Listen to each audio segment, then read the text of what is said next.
വിശുദ്ധ യോഹന്നാൻ എഴുതിയ സുവിശേഷം അധ്യായം 2 വാക്യങ്ങൾ 1 മുതൽ 12 വരെ. കാനായിലെ വിവാഹ വിരുന്ന്.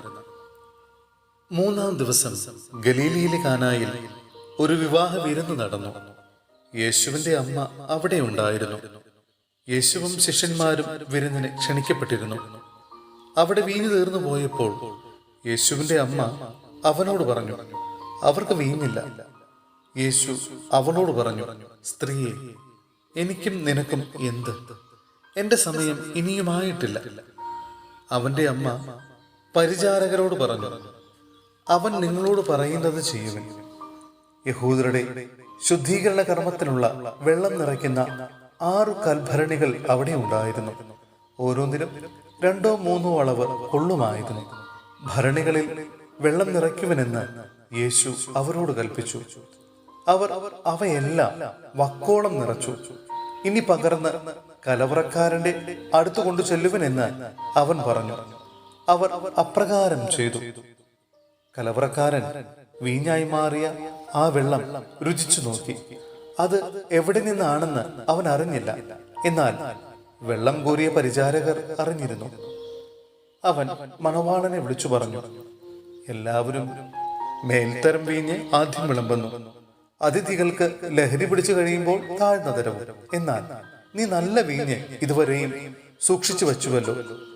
യേശു തന്റെ മഹത്വം വെളിപ്പെടുത്തുന്നതിന് പ്രവർത്തിച്ച അടയാളങ്ങളുടെ ആരംഭമാണ് ഗലീലിയിലെ കാനായിൽ ചെയ്ത ഈ അത്ഭുതം. അവന്റെ ശിഷ്യന്മാർ അവനിൽ വിശ്വസിച്ചു. ഇതിനുശേഷം അവൻ തന്റെ അമ്മയോടും സഹോദരന്മാരോടും ശിഷ്യന്മാരോടും കൂടി കഫർനാമിലേക്ക് പോയി. അവർ അവിടെ ഏതാനും ദിവസം താമസിച്ചു. സഹോദരരെ, വിശുദ്ധ യോഹന്നാന് ലഭിച്ച വെളിപ്പാടിന്റെ പുസ്തകത്തിൽ നിന്നുള്ള വായന. അധ്യായം 19 വാക്യങ്ങൾ 5 മുതൽ 10 വരെ. വിവാഹ വിരുന്ന്. സിംഹാസനത്തിൽ നിന്ന് ഒരു സ്വരം കേട്ടു, ദൈവത്തിന്റെ ദാസരും അവിടുത്തെ ഭയപ്പെടുന്നവരും ചെറിയവരും വലിയവരുമായ നിങ്ങളെല്ലാവരും നമ്മുടെ ദൈവത്തെ സ്തുതിക്കുവിൻ. പിന്നെ വലിയ ജനക്കൂട്ടത്തിന്റെയും പെരുവെള്ളത്തിന്റെയും ഗംഭീരമായ ഇടിമുഴക്കത്തിന്റെയും ശബ്ദം പോലെയുള്ള ഒരു സ്വരം ഞാൻ കേട്ടു. ഹല്ലേലൂയ, സർവശക്തനും നമ്മുടെ ദൈവമായ കർത്താവ് വാഴുന്നു.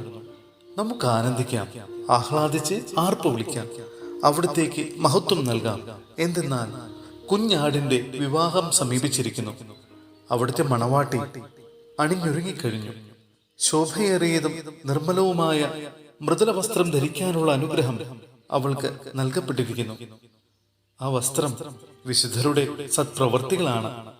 ദൂതൻ എന്നോട് പറഞ്ഞു, എഴുതുക, കുഞ്ഞാടിന്റെ വിവാഹ വിരുന്നിന് വിളിക്കപ്പെട്ടവർ ഭാഗ്യവാന്മാർ. അവർ വീണ്ടും പറഞ്ഞു, ഇവ ദൈവത്തിന്റെ സത്യവചസ്സുകളാണ്. അപ്പോൾ ഞാൻ അവനെ ആരാധിക്കാനായി കാൽക്കൽ വീണു. എന്നാൽ അവൻ എന്നോട് പറഞ്ഞു, അരുത്, ഞാൻ നിന്റെ ഒരു സഹദാസനാണ്, യേശുവിനെ സാക്ഷ്യം നൽകുന്ന നിന്റെ സഹോദരരിൽ ഒരുവൻ. നീ ദൈവത്തെ ആരാധിക്കുക.